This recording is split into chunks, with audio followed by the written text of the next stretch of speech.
Hoje eu vou ensinar para vocês a mágica da folha mágica.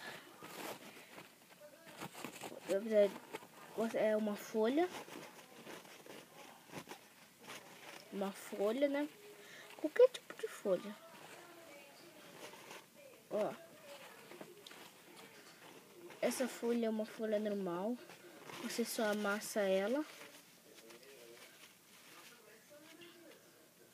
Amassa bem. Amassa bem. E agora, ó, vou pegar minha caneta aqui no bolso. Cadê minha caneta? Minha caneta. Essa é a minha caneta mágica. E ó, o papel que está normal.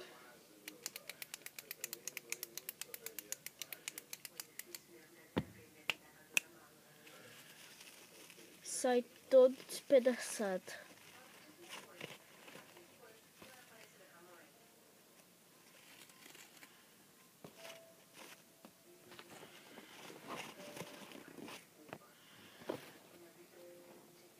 E essa é a mágica.